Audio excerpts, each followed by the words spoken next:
Welcome back to the Best Ball Happy Hour here at 4 for 4 Football. As always, I'm your host, John Daigle, joined today a very packed house. So let's get to everyone before they teach me how to weekly winner. First up, you know him every week on the show. It is, of course, Underdog Zone, Hayden Winks. Hayden, tell everyone, as much as they love to touch some grass in the holidays sometimes. Yeah, I spent yesterday at the pool and on the golf course. So I touched some grass. Thank you. You enjoyed yourself. Chris G, of course, who just put up a weekly winners article on the site at 4for4.com. I don't know if you're touching grass, Chris, on the road in El Paso, since there's very little grass, just desert there. But at least they have good Mexican food. I do know that for sure. The Mexican food is delicious. It's amazing. Doing a little bit of work. Hit the pool yesterday as well. Have to get it in for 4th of July. What's up, guys? Someone who did not hit the pool because all he did was enter slow Pomeranian drafts all day. It is, of course, Sports Grid's own Davis Maddock. Davis, you got to get outside, man. The season's like 2 months away. You have to do something. I'm tanner than all of you guys combined. You actually are pretty tan. You can add all of your guys' skin tones on top of one another. It's just ashy, dude. It's ashy. Yeah. What did you do to tan, by the way? I was just out at the lake for 10 days, but I touch grass. I touch grass when I'm not touching Twitter. Like it's either I'm terminally online or I'm touching grass completely offline. You can't have 1 foot in, 1 foot out. I did fast draft 7 Pomeranians at once yesterday in my backyard with my dog though. So seven is the most I've done at once. What a psycho. And then you know him from ship chasing, stat chasing, ADP chasing, whatever it's called nowadays. He, of course, is Sam Sherman. Sam, welcome to the show. How are you doing? I'm great. Yeah, a whole lot of chasing, mostly trying to chase crane these days. But yeah, I'm doing well. I was out on the beach, also hanging out by the pool for my 4th of July weekend. So I'm back now, though. I'm ready to figure out this new contest. Then let's get to it, because I have held out from weekly winners all weekend long, not only because I was busy yelling at everyone doing it, but because I wanted to learn live with everyone. I want this to be a tutorial for those who have yet to jump in it as well. So we are going to get in one together, a fast draft. And Hayden, if you would like to explain to Brooklyn all day, Brooklyn all night, because I actually had the same issue until Peter Overzet decided to be underdog support and make a live tweet telling everyone how to actually enter these drafts. Embarrassing even for Android bros, dude.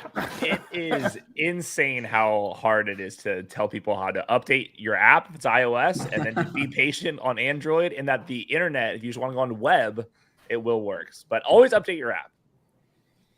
And that's as simple as that. Update your app, and then it should be there on your phone. Yep. But because We're too easy. So what happened to me, honestly, as we get this going, is are we already filled? Good God.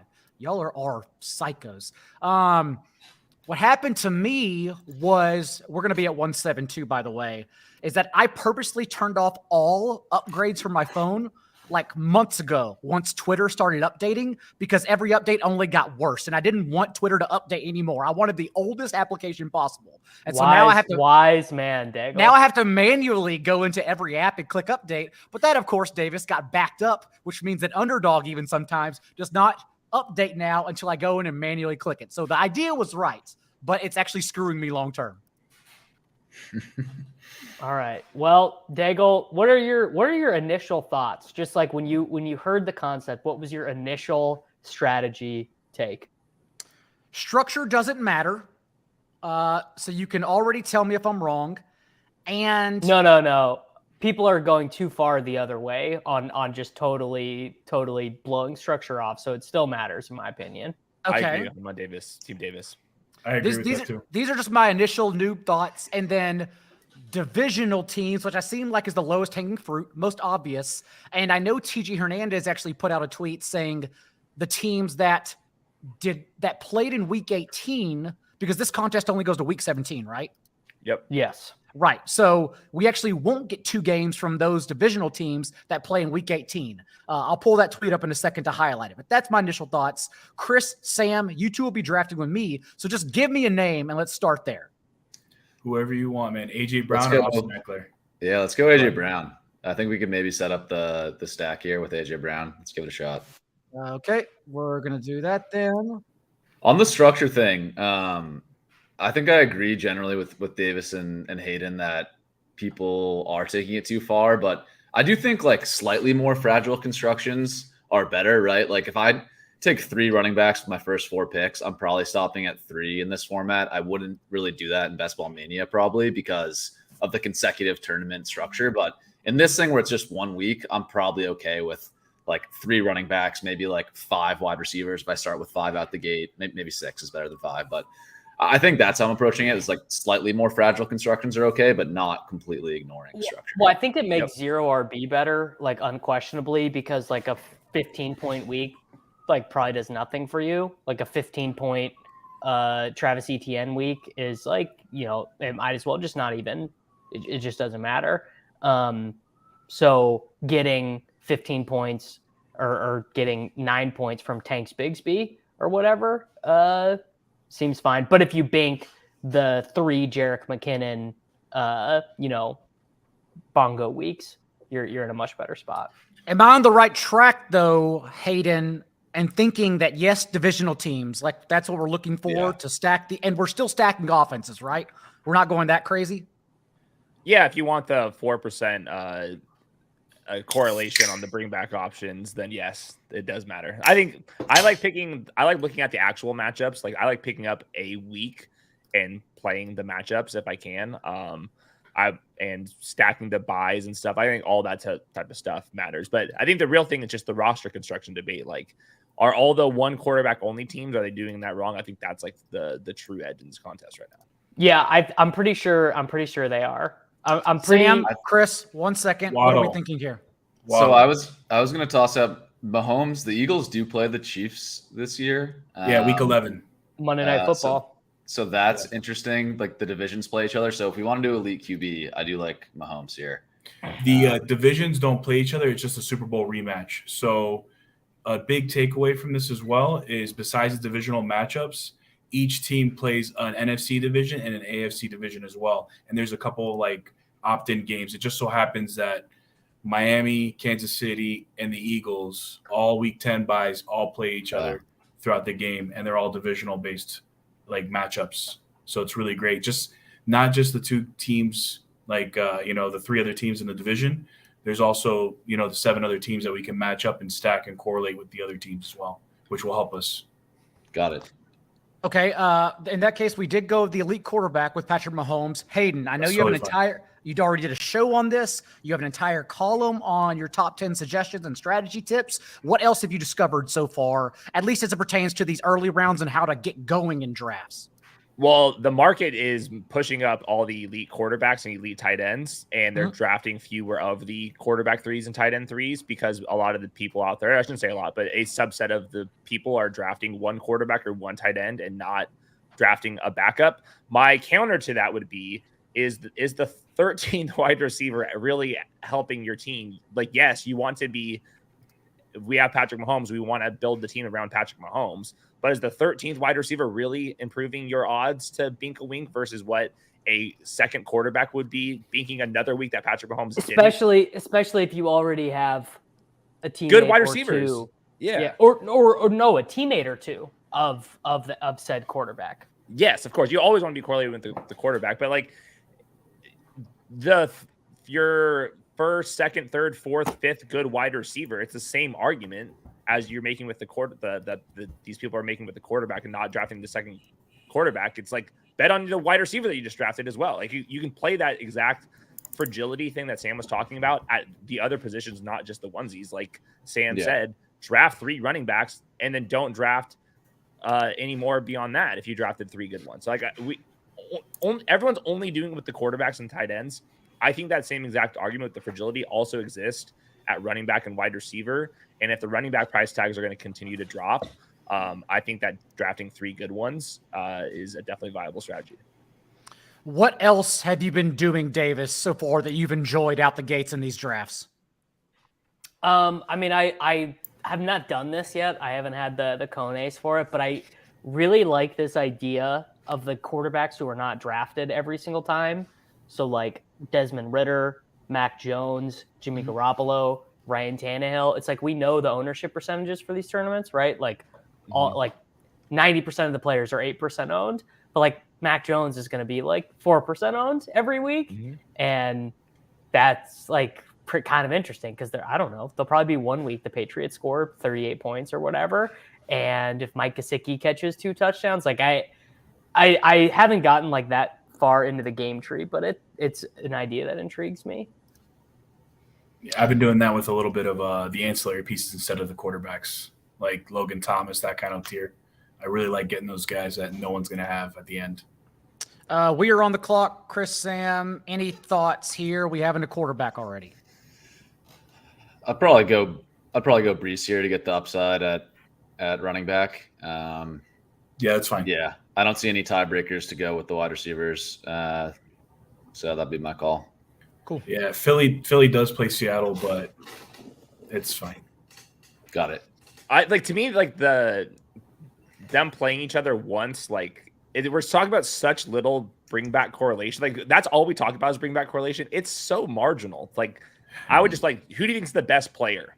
That's when you drafting. But when you like cascade them all together, then they're all playing each other because you're stacking the divisions, and that's the way I look at it. So yeah. To me, it's just like the first thing that should matter with this stuff still is who's projected for the most points, like the upside case, like who's got the best 95th percentile case and draft. Oh, I just had a misclick, so let's pretend it's strategy. I meant to click Metcalf and I hit McLaurin. Hey man, I don't hate McLaurin over Metcalf. That seems like the same tier. That's fine. It's probably fine. Probably not the same tier for a ceiling week though, to be honest. You just don't know. At the end of the day, just don't know. At the end of the Yeah, day, you you just just don't know. Don't know. Yeah. Chris, go ahead, Sam. No, I was just gonna say, like, it is interesting to Hayden's point of like, I think people are overthinking how different the onesies are in this versus regular best ball a little bit. Like, that's what I'm trying to wrap my brain around, is that if it's true that onesies should be so much better in this, then I think they should also be better in BBM. Exactly. In BBM. So it's a little, No, convoluted. because Do you want Keenan or Judy? You're saying I'd probably go Keenan, right? We get the ADP. They play the Chiefs a couple times. Yeah, the only thing they don't play is in week 18. They play each other week 18. They played Denver twice. So I think I'd go Jerry. All right. That's what I'm interested in. Continue your point, Sam. Yeah, no, it's just like, my point is basically, a couple points. One, the fragility thing, like, once you get, there's only 8 starting spots in your starting lineup. I made this point in ADP chasing. So once you get to round 9, you're betting against one of your earlier picks at any position, right? Say you're taking your 5th wide receiver. That just means that you're betting against the wide receiver you took in round 7. That guy can't hit your starting lineup, or one of the wide receivers you had earlier could not hit your starting lineup.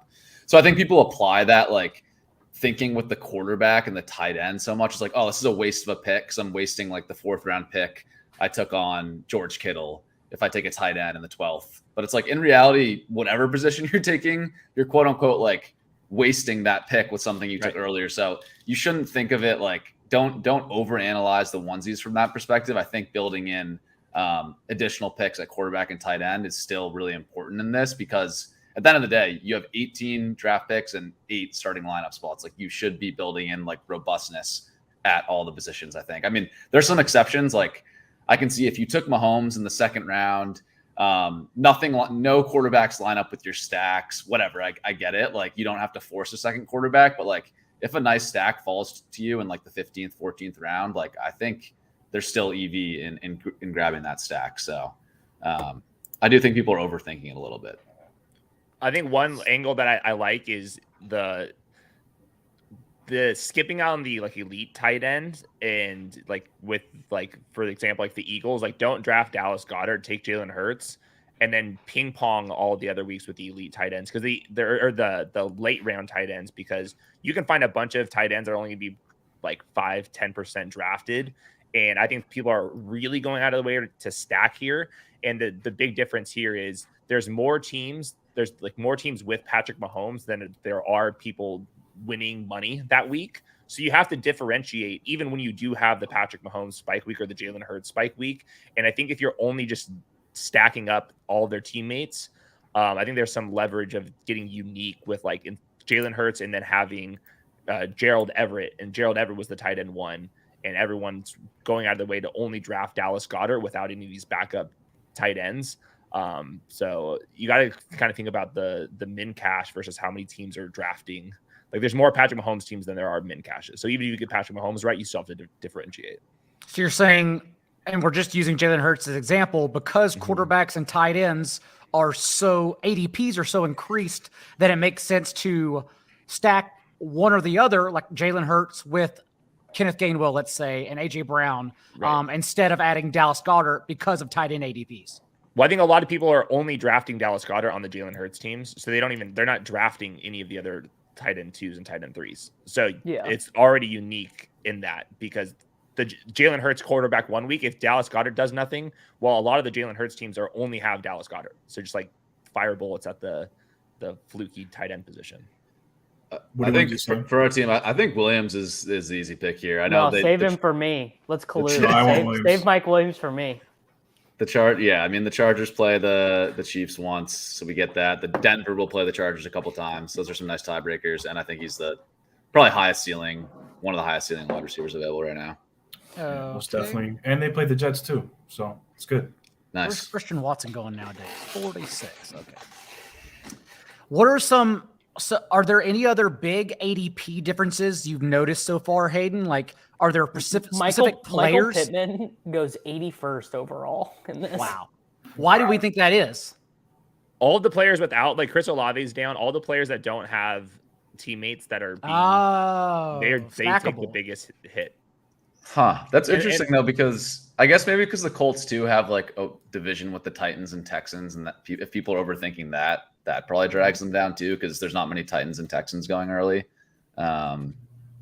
Yeah, that's weird. I mean, because Richardson's not that late of a quarterback. I guess he is after Pittman, but yeah, it's like after. If your quarterback goes after, then you're going to fall. And if you don't have another teammate, and I think we might look and see it like some of the week 17 correlation. So like, for example, the Dolphins are the team that's dropped the most, and they're tied to some of the Ravens up top. And like Devonta Smith now goes after Jalen Hurts, where on Best Ball Mania, it's the inverse. So my whole question like is just if we're admitting right now that the elite quarterbacks are separating, and we want all the elite quarterbacks in this format, why are they going so late? They're not so late, but later in Best Ball Mania. You still need elite scores. Like, to me, like, we're admitting here who the best plays are over the entire course of the season. It's because people are so focused on 1 week ceiling outcomes and not caring about how those weeks correlate to one another.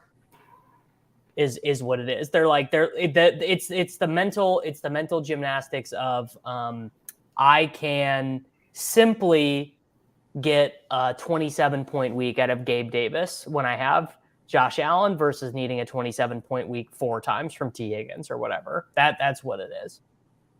I kind of want to take Tony here. I know not a lot of people like him, but what about Galaxy branding Hopkins to the Chiefs?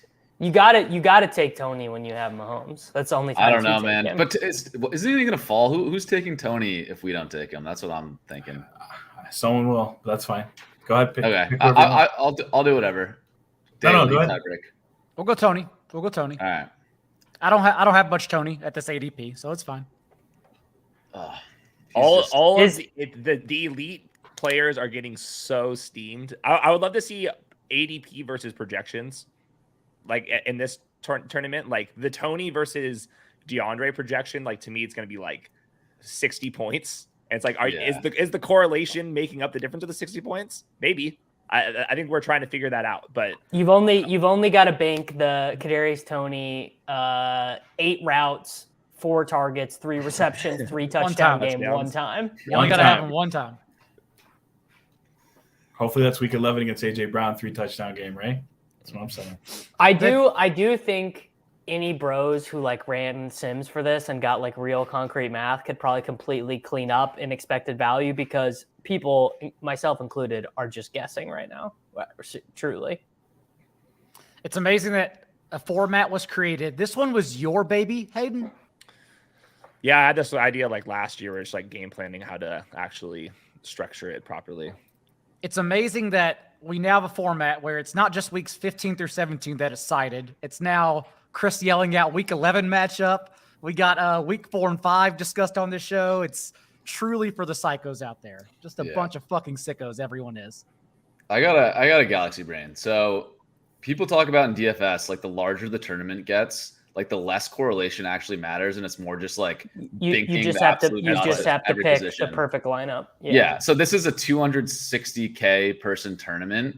So like, what if and the other difference between this and DFS, right, is like you could effectively get a higher salary than other teams by just taking the ADP value at every pick. Like, what if you just said fuck correlation? The teams, buddy, I promise you, maybe single stack like your quarterback with one wide receiver, and then just scoop ADV value at every pick. You're getting like a bigger salary than everyone else, and maybe you could just hit the nut outcome, right? I don't know if that's true, but it could work. It could work. Well, man. I like for the example that we just did right here, Kadarius Toney. So Mahomes finishes the quarterback 1 this week, right? Separates by 8 points. You need Patrick Mahomes. Kadarius Toney could be the wide receiver 17, and you played the correlation, like you did the math things right. But if the wide receiver 17 is in your starting lineup, it's not going to be good enough to win this thing. So, is DeAndre Hopkins he is the wide receiver 4 on the week. You actually do need DeAndre Hopkins. And the difference between DFS is all these guys are 100% owned. And if the correlations are if the stacking is so absurd to a point, I am kind of with you. Just like go find the best projections and hopefully that they kind of line up. So would this be an example then, as we talked about earlier, Hayden, is we have Patrick Mahomes. So now putting Patrick Mahomes with Dallas Goedert, because how many teams are doing that? I think this is exactly like that. Yeah, because everyone's in the inverse is true. They're trying to get Kelsey with Mahomes. So we're just playing the same theory, but just we've lost the correlation, but we've added uniqueness. We still have AJB and Goddard. We still have a great offense, but we have Patrick Mahomes, and how many people did that? And there's an extra stacking going on in this, and the reason why I for sure know that is DeAndre Hopkins' ADP has dropped like one of the highest of all the players because he doesn't have a team right now. So like everyone's going out of their way to stack. It's kind of like NFL playoffs best ball in a way, where everyone's trying to stack it up. So I think that there could just be like my projection is more important than your little correlation. I mean, the teams that win this on a weekly basis, people are going to look at them and be so mad. They're going to be like, this person didn't do it. They didn't even know about this divisional matchup. They didn't even I guarantee like the size of this tournament, 261,000 people, is like roughly 2x, 1.7x the size of a Millionaire Maker on a salary DFS site. Like this, people are not conceiving of how many entries this is. It's so many entries. Yeah, and that's why I think you got to just find the players that like the Mike Williams pick was like a great pick. Like Mike Williams has wide receiver 1 on the week in his range of outcomes like all the time. And there's other wide receivers like Michael Pittman. Like Michael Pittman's just not going to be the wide receiver 2 on a week in this offense. Like it's going to be extremely hard for him to do it. Like Pittman could be the wide receiver 20, but if you have the wide receiver 20 in your starting lineup on that week, you're not sniffing first place.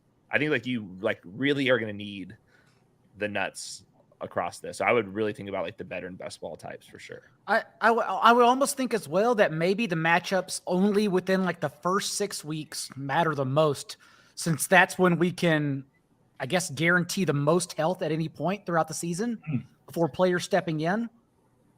Yeah, but also if we're playing running back that way, then we're banking on injuries anyways for any 0 or late RB fragile builds.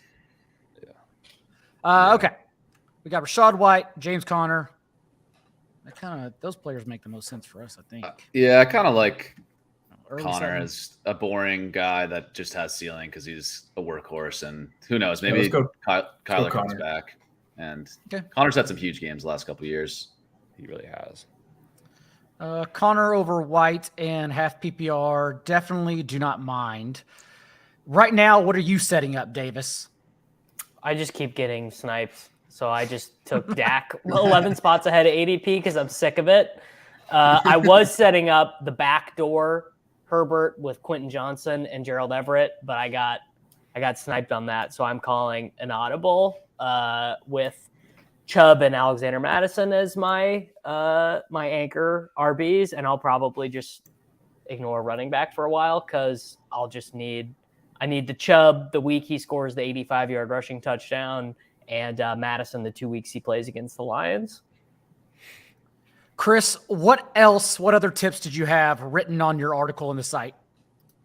I just like kind of stacking the bye week. It's just like a simple thing to do and like very easy, but your whole entire roster is going to be supercharged for the rest of the season, which is really nice. I also talked about Vegas totals, like checking the weeklies. They all have them released. Obviously stuff changes, but it's a good indicator to like, hey, that's a high scoring game. Maybe I should target that one that no one's thinking about. So I think that's the thing is for the sicko that wants to do player projections by week for the whole thing and have those ready to go. So you can see like, okay, my Patrick Mahomes team, he actually projects best in week 6. So does AJ Brown. Okay. Now I'm sorting by week 6 projections and drafting off of those. Like I would look at implied totals by week and then like start seeing the ebbs and flows. Cause like each player goes up and down in their projected points by like 2 to 3, depending on the matchup and stuff. Like, that's across 8 spots. That's a difference of like just draft 150 line stacks and then game stack all of their 17 eligible games in various ways, because I guarantee you the Lions are going to play one game with greater than 80 points scored this year in that stadium. I guarantee it. So there you go. That's like basically that thought. As it comes back right now, we have 1-2-4-1 build. So we're probably waiting on tight ends because it seems like, as again, we'll have lots of options, especially for a tight end 2 and QB2. So where are we at, Sam and Chris? I'd probably go Sky here. I mean, I don't love him in a vacuum, but I think he does have some upside this year. I kind of like Javonte. Okay. I'll defer to you guys. It's fine with me. Do you have a take, Daigle? I'm good with either. We could maybe push Sky and get him. Let's go Javonte.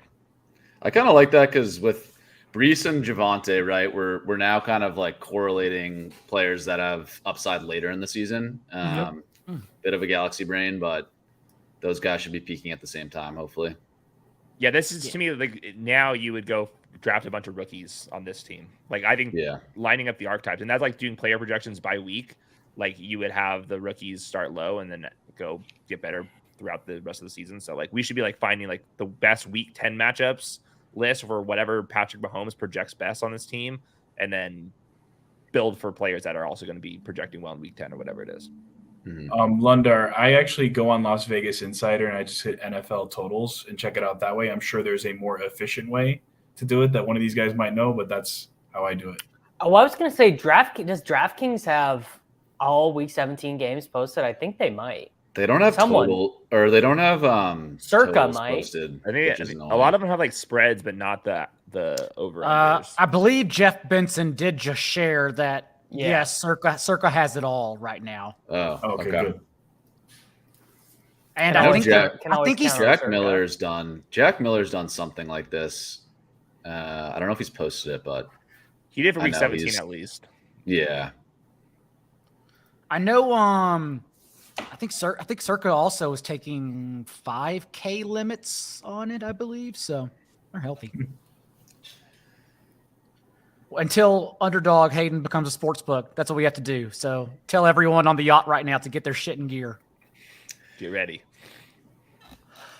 All right, Davis, coming back to you for hopefully not another auto pick. Michael Gallup, I still, from a micro-analysis, consider him to be one of the better values in best ball. He's getting discounted. He can walk. He can walk. This time last year, he couldn't walk. But he was still being drafted in this range at this time last year. That's the crazy thing. And yet everyone's doing it again. He was discounted. Like, we don't need a double discount. That's not how this shit works. I actually like am so ideologically opposed to what the Cowboys did by firing Kellen Moore and hiring Brian Schottenheimer. Like the Cowboys are not a huge part of my overall strategy this year, but I do find I I just got backed into this. This is not how I intended this to go. I wanted the backdoor Kellen Moore thing. They created a top-heavy offense. They are, as usual, they are not prepared for injuries. They are not prepared for cratering and help. No, they are depth. Not. Okay, here's where we stand right now. This is who's on the board, just based on ADP. Any thoughts? Why do you have Sutton start? I'm curious. Just for Judy. Just for more Right? Denver. That's it. Yeah. Okay. Yeah, we did. I'm a Sutton bear, so I guess past ADP it's fine. If it was me, I'd probably take like Penny or Damian. But Harris is it really past ADP if this is like fake ADP? We're going Sutton. Yeah. Okay. Sounds good to me. I don't know. This is a player take, but I just kind of feel like Sutton doesn't have it anymore. And I feel like there's legit playing risk time this year, which wasn't really true in past years with both Mims and Tim Patrick. Well, Tim Patrick is the Jerry Rice of the Denver Broncos. If you spend any time reading anyone from that organization, they love him. I don't know how good he is, but man, Sutton's looked rough for a couple of years now. Like I kind of worry if he just like is never getting back that pre-ACL juice, but we'll see.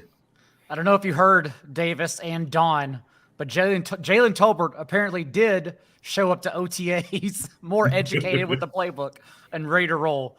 As I had a lot of bad bets from last year. My rookie offensive rookie of the year, Jalen Tolbert bet had to be the Wolt. Oh man, the worst of all time. That's tough. Because remember, Davis, no one else was ready to start in week 1. And yet they started Dennis Houston and healthy scratch Jalen Tolbert instead. That was the sign. No Brown, baby. Oof. Noah Brown and Dennis Houston was their 3 wide sets. Imagine. Davis, I had a pop quiz for you as a Chiefs fan. I was looking into like Mahomes, stacking Mahomes with his wide receivers. How many times last year? In how many weeks last year did a Chiefs wide receiver go for over 20 points half PPR? 3 times. Juju was the only one. It only happened twice, but it was both in week 7. Mecole Hardman and Juju both went over 20 in week 7. Oh, because Hardman scored twice, yeah. Yeah, and he had like a rushing touch. He had 2 rushing touchdowns. Really weird game. But anyways, besides week 7, no Chiefs wide receiver went for over 20 PPR points. And they only went for over 15 6 times. So yeah, I do think I build a team like this with Mahomes where I like took like MVS, Richie James, all these like scrubs. I almost wonder if you don't get Kelsey with Mahomes. No, dude, your third eye is so closed with this logic. When you don't get Kelsey, you're hoping that he misses time. You're hoping he misses a month, and your Richie James MVS teams have no choice but to go off. Basically, your Noah Gray stacks maybe. I took Noah Gray. I took Noah Gray at Best Ball Mania Noah 4. Gray. Dude, Noah Gray in the Mahomes stack is winning one of these weeks. You can take that. I took. Sounds like we have our tight end too. Yeah, we're locking in Noah Gray. Well, we are for sure taking Noah Gray 18 here. No questions asked. I still don't have a fucking tight end. Don't take Noah Gray. They keep going. So what do you think? We should get some rookies now, right? Yeah. A-Chain sitting on the top here. We don't even need quarterback.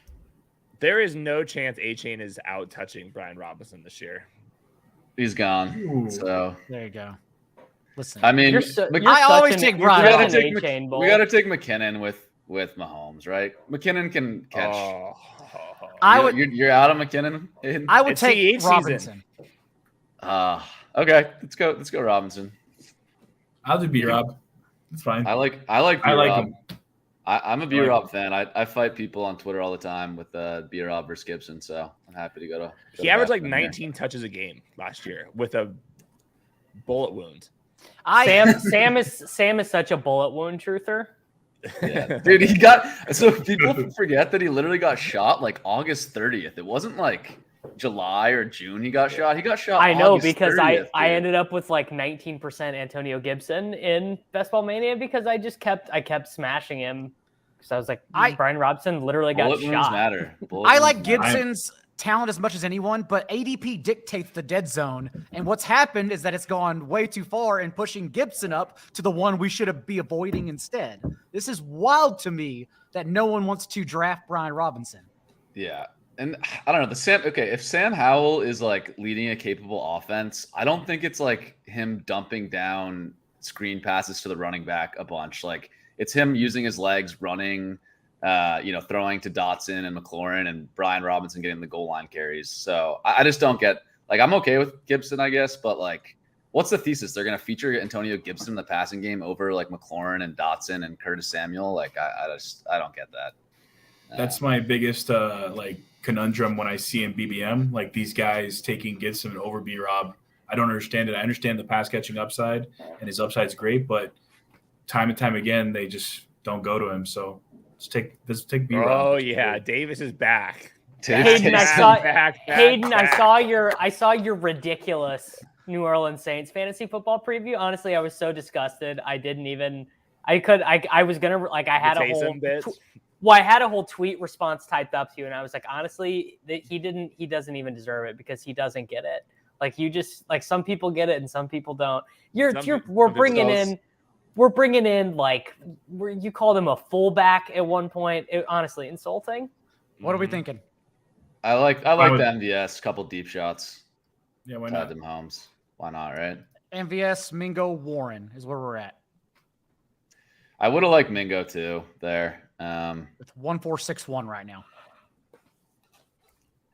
Like we didn't really see it last year with MVS, but I think the thesis of him having like a big spike week is still there. Like it's kind of gross. But he had 100 yards and a touchdown in the AFC Conference Championship. There were so many times where he would catch a 48-yard pass downfield and just not score a touchdown, which is like the most rare thing ever. So tilted. Or he would get the Hardman disease where it would be right there and just he would run the wrong route and Mahomes would get mad at him or his foot would be out of bounds. Like I can think of like 3 plays off the top of my head where McCole Hardman could have scored like 80-yard touchdowns in his second year and just didn't because he's so bad. But MVS, a little bit of the same thing. He's definitely going to at least be on the field in 2 wide sets. That's what I can say about him. So yes, we should that's it. Yeah. Aren't they just going to do this like disgusting rotation though? Like I'm ready to read the Nathan Janke week 1 snap report for the Chiefs and just like everyone at like 40% routes, like 7 dudes at 40% routes, and it's just going to be like absolutely disgusting. They told us that's what they were doing, dude. Mahomes said last year everyone in fantasy football is going to hate us because I'm just throwing to whoever. Yeah, and he except for Justin Ross because he's getting cut.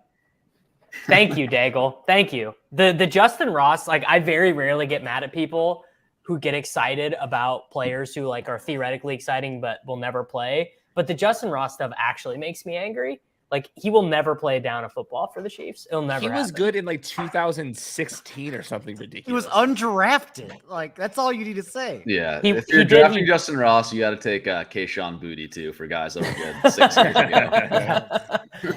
He did. He had 1,000 yards with Trevor Lawrence in 2018, and that was the last time he was ever an above average or even average football player. Insane. That's why I know we're all trying to force feed someone else except Rachaad White in the Bucs backfield. But even like Sean Tucker, like, dude, he was an undrafted running back. Like, what do you want him to do? What do you think he's going to do? I kind of like Rachaad White. He went to the University of Nebraska Kearney. What a story. JJ Zacharyason's very high on Rachaad White as well. I know that. The offense. I just think if it goes into the season with this current running back room, I'll capitulate and buy in. But if they sign like Zeke or Kareem Hunt, like he drops like 40 picks. Sure, but that's true of Isaiah Pacheco, Dalvin Cook, like all the guys. I think he's the most fragile though because he's like 0 talent. Like anyone here, Sam? Sorry to cut you off. But Irv, Gerald. You can go. Oh, Mims. Sam wants you to take. Should we go Mims? I'm good with Roshan. We have Judy, and I was just starring rookies. Like I'm just going down the list. Yeah. We have Judy and we got Sutton too, right? Yes. Yeah. So that's why I didn't go Mims. Yeah, that might be too much Denver. Although I don't know, I think it'd be fine. No, Russ is probably nope. Never mind. Okay. Russ got taken. I think there's someone in the one hole that's. They looked like they just auto picked 2 picks. I don't know. Maybe they're just waiting the clock out, but. No man, that Roshan pick was good. That was good. Grab some more rookies. I think we're at one. No, we are at now 1561. Okay. And Are we're we just not going solo Mahomes here? Is that what we're doing? What does the have- early numbers suggest, Hayden? Like, is solo quarterback too fragile? If there's a quarterback that we think could finish as the quarterback one or two on the week, and we have some Mahomes. of his teammates, then I'm open to it. But second round Mahomes is a little bit different than like fourth round Justin Fields to me. So I think this would be the opportunity where I would probably draft a bunch of tight ends here and probably leave Mahomes. But if like Justin Herbert's my first quarterback, I'm drafting a second quarterback. Mm-hmm. Like I think at the MVS pick, I think it made sense, but we could have considered Russ there. That could have maybe been interesting, especially if Russ had gotten back to us after that. I think it would have been interesting. But yeah, I don't think we don't have any wide receivers or tight ends that line up with quarterbacks right now. I don't think. Yeah, that are already taken. Yeah, exactly. Yeah. Mm-mm. But we still have some late promising tight ends. You're seeing all the receivers right now as well. What do you guys think about? Do you think Mims is too much Denver? I mean, he's a rookie. Question. We already bet on Denver. Chiefs play them twice. What do you guys think? I think it's okay, honestly. I mean, we're hoping that one of these guys on Denver hits. Might as well take all of them. Okay. If we're going solo quarterback too, that means we have more room for more wide receivers if we want to go 9 or 10. So, Okay. yeah. All right. AJB. So that gets us 2 Philly players. We have 4 Denver players because we also have Javonte up here. And we have a double stack with Mahomes, just wide receivers. We can always add another one. Richie James always goes late. He'll be the starting punt returner. Yeah. Got plenty of tight ends. Plenty of tight ends. Okay. Yeah. When do we lock up Noah Gray? The 14th there. Well, coming back so Davis doesn't get him. Yeah, we got to stop Davis from getting him. Just wait until I take Jalen Guyton on this team. I forgot he even existed. But Jalen Guyton is like actually going to have to play for them this year. He's like the only guy on that team who possesses long speed. Like Mike Williams lost all his long speed about 6 catastrophic like lower body injuries ago. He used to have it. I don't know. Maybe Quinn Johnson can do it, but I'm pretty sure Guyton week 1 is going to be out there running Jason Moore wind sprints.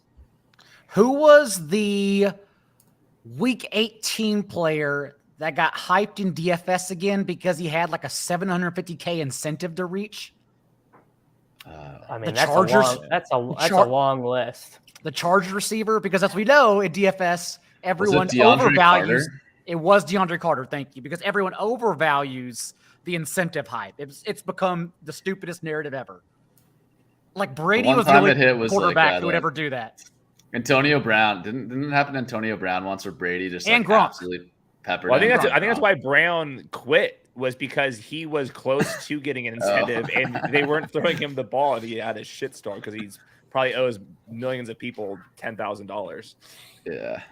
Dude, I just memory wiped that moment that happened, but it did. It really happened.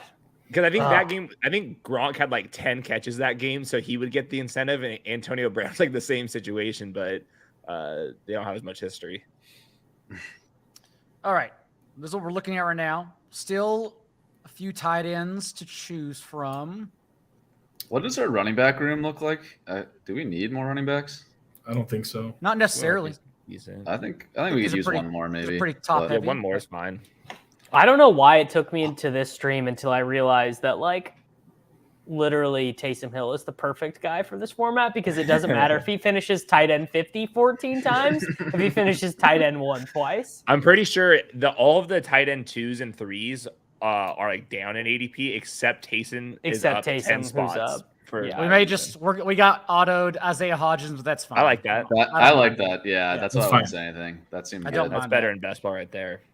It's better than Jalen Hyatt. It's good. It's good to draft guys who are like playing 20% to get cut.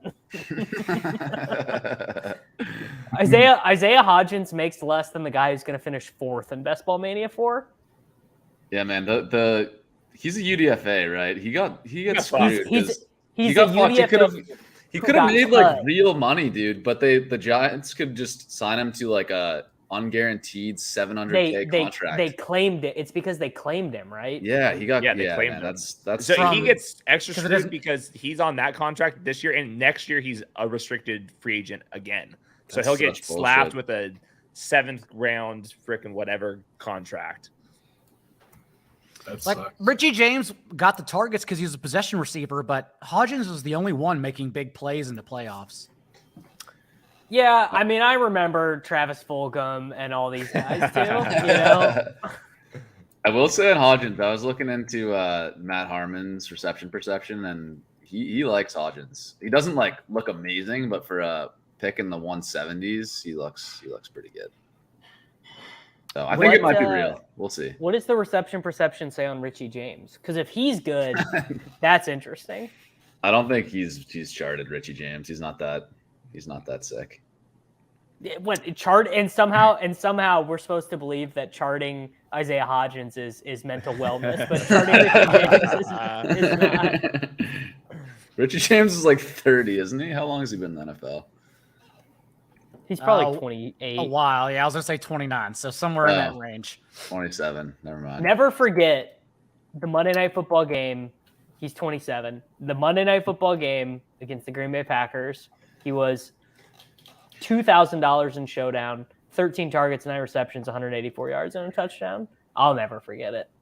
Daigle, I think Jawan Johnson was the tight end one twice last That's year. what I want. Yeah, that's what I want. Weirdly. That is weird. Cool. I was thinking Knox at first, and I was like, nah, Juwan's got the upside. Why not? Hayden, what do you think the Saints tight end rotation is going to be with Juwan and Foster Moreau? Like, is Juwan going to play less this year because of that, you think? I don't think so. They paid I Juwan don't- a lot of money. I don't think the Foster Moreau is like a real thing. They did pay Moreau a sneaky amount of guaranteed money, but They paid Juwan Johnson, though, so much money when they didn't have to. He was restricted, and they went well over the top. Was it $13 million guaranteed, Hayden? Like, Yeah, it was yeah. ridiculous. It was a Wow. Yeah. It was a lot. They gave him so much money, and they didn't have to. And now you had the, for whatever it's worth, the OTA's hype of them talking about, well, Juwan Johnson is Michael Thomas, like in this offense. That's how we're using him, even though Michael Thomas is still on the offense. This would be a build where I would go out of my way to draft a bunch of tight ends because I would say a large proportion of the Mahomes teams are Kelsey teams, and all the Kelsey teams are one tight end teams. So a lot of these Mahomes teams are not going to have any of these. That's the way I like late thinking. tight ends. Cool. I will say quickly on Moreau and Johnson. Johnson got 8.5 guaranteed, and Moreau got 8. So just saying, like that's a lot of guaranteed for both. I still like Johnson, but I don't know. Maybe they just paid Moreau that much to do like the Adam Troutman and like blocking inline stuff, which is probably what they did. But This it is lot of this money. is such a false flag distracting you from the guy who's going to score the most fantasy points at tight end for the New Orleans Saints. Dude, I just don't want Juwan Johnson to play like a fucking Mike Gesicki role or something. I don't know. I already know that Sean kinda Payton's trading for did. Taysom Hill, so make sure to stack Taysom Hill on your Broncos team. You know what? Someone mentioned that to me the other day, and I was like, dude, Sean Payton is the exact type of guy who would be like, you know what, Russ, I'm sick of your We shit. need I'm this." literally trading for the 32-year-old Mormon who spent the last year playing tight ends. And yes, Dawn, you are correct. Chase Edmonds is technically Rashad White's backup, which again keeps me searching for another player. It's Keyshawn Vaughn. We have to just accept it. Didn't they play him in the playoff game 2 years ago? It's gonna be like Tevin Coleman. Tevin Coleman's getting 20 carries for the Bucks in Week 7. It was the playoff game that Fournette was injured, Davis, and so like both Gio and Keyshawn Vaughn were like RB 1 and 2. They just both destroyed on 18 touches. Lovely. Different. I think offense. I would. What do you guys think of getting another run, like just a contingent running back with upside here, like a Zamir White? CH type? taken. I like Chase Brown if I'm going to pick one. If you guys are serious about winning $20,000 at least once, you got to take Deneric Prince. Oh, yeah. How about Zamir when Josh Jacobs pulls over? Yeah, that's what I'm thinking. Like, who Okay. like I take I mean, Zamir in the last round all the time. Chase I do has not to hate beat this out. at all. Chase has to beat out like some veterans that have been on the team for a while. Who does Zamir have to beat out? Like No one. Brandon Bolden, the oldest Bolden. running back in the league. Yeah. fuck, Brandon Bolden might be a good He pick in this sucks. format. No, Brandon Bolden's Yeah, we're absolute trash. taking Zamir. It's special We're taking teams best ball next year, though. It'll be great. McDaniel's Bolden. going to play Bolden.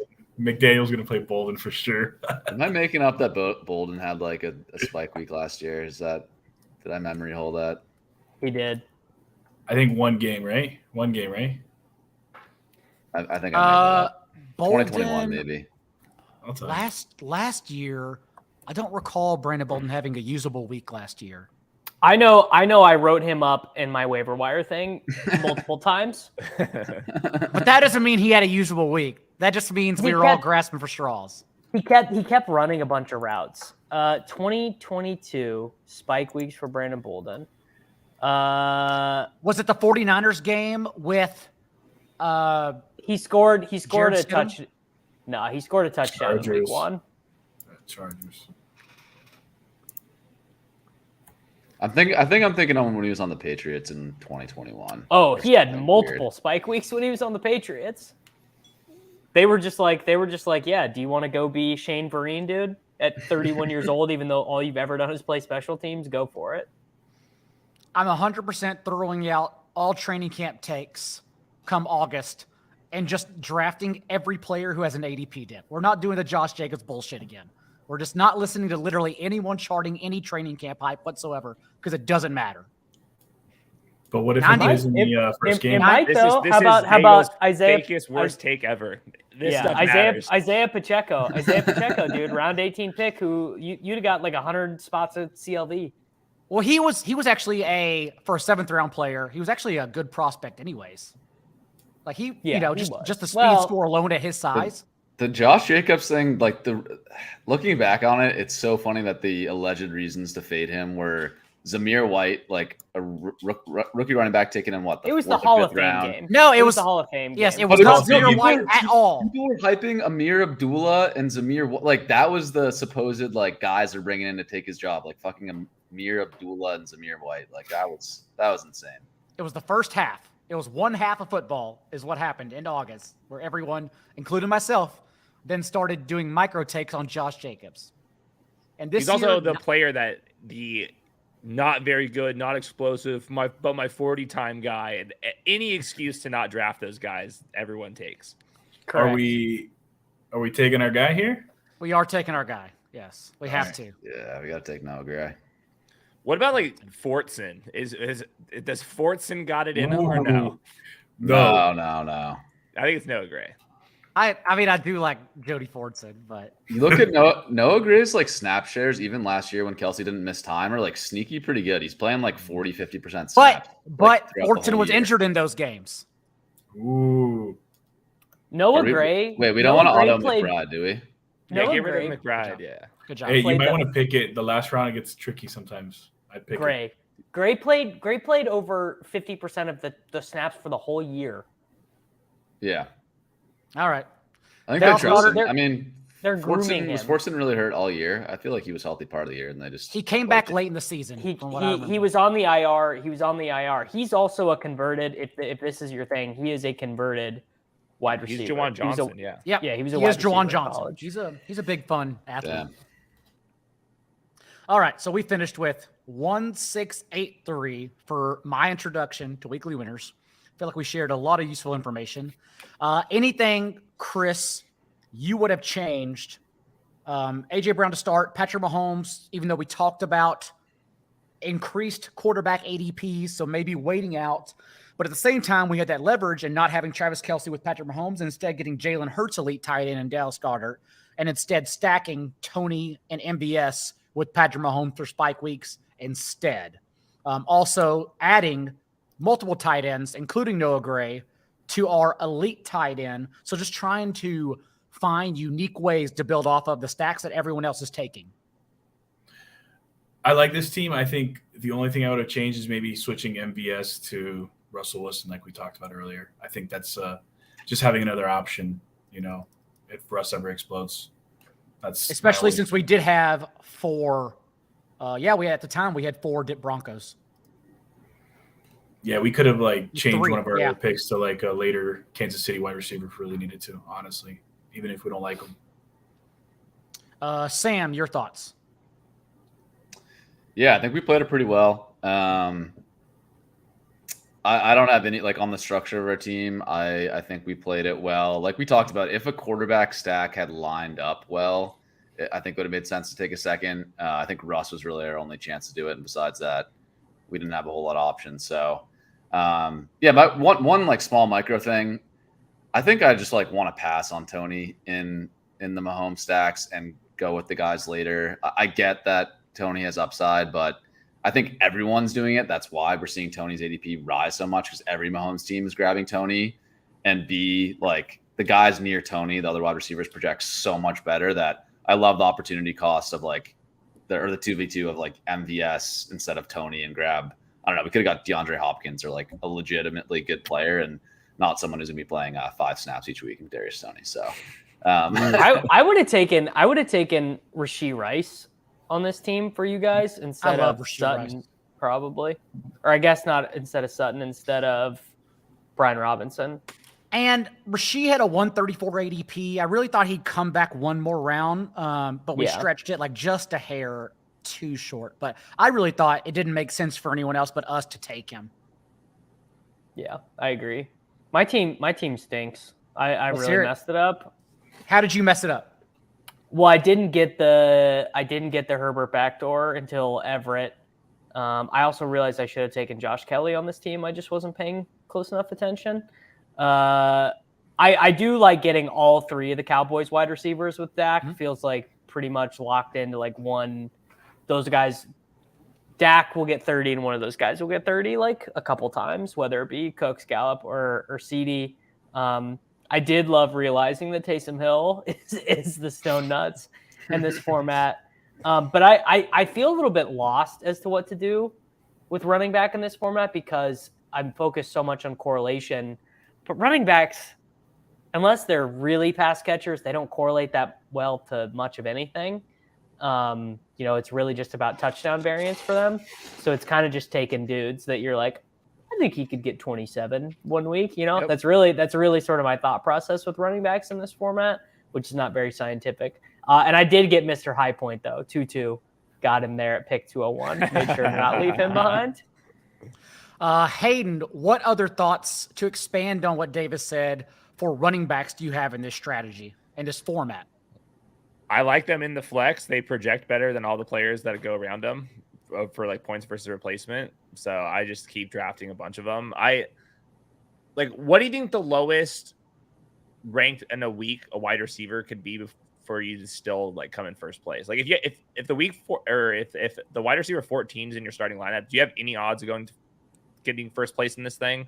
Because if so, probably depends on how it's how unique your running backs would be. That would be my guess. Like if you get a running back 1 week from Pierre Strong, right? Like but not running back 1, like the running back 1. And since that's the most volatile position, it's got to be, I don't want to say easy. You still got to get them right, but it's got to be easy to luck into a 20 touch or 18 touch back, right? I don't know. So I've done some research into looking at this, and I think it's a little overblown that late round running backs have a lot more upside than late round wide receivers. I think it's true in like the extreme outcome. Like I think you're never gonna get an undrafted wide receiver that gets like 35 points, whereas like I think that is theoretically possible at running back. But like in the range of reasonable outcomes that happen, particularly among like players that are actually drafted, I don't think there's that much difference in generating a spike week between running back and wide receiver. So for me, a lot of stuff like that I've looked at shows that these early running backs make up a huge percentage of the spike weeks compared to the early wide receivers. You compare like running back 1 through 12 versus wide receiver 1 through 12.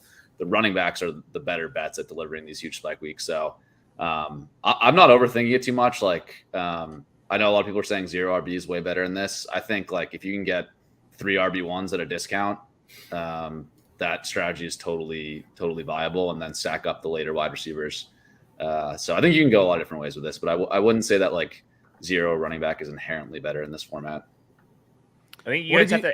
It could be good if you are lining. It's like 0RB can be either really good or really bad. If you draft all the olds and you want to play for week 2 matchups, I think that's a viable strategy. If you want to play 0RB and draft player archetypes for later on and look at those matchups, I think that's viable. But the other big thing with the running backs is when they go off, they're not dragging the quarterbacks off. So if you don't have an elite quarterback, like don't draft the teammates of the elite quarterbacks if you don't have an elite quarterback yourself, because you are just playing into good luck chasing Jalen Hurts. If we drafted Dallas Goedert, and that's fine to me because we have Patrick Mahomes. But if our quarterback 1 is freaking Jared Goff and we've drafted Dallas Goedert, well, when Dallas Goedert finishes a tight end 1, Jared Goff isn't sniffing Jalen Hurts. So I think you got to be crossing off like how elite the teammates are based off of how elite your quarterback is too. I think that goes back to your question though of how low of a wide receiver can you get away with binking one of these weeks?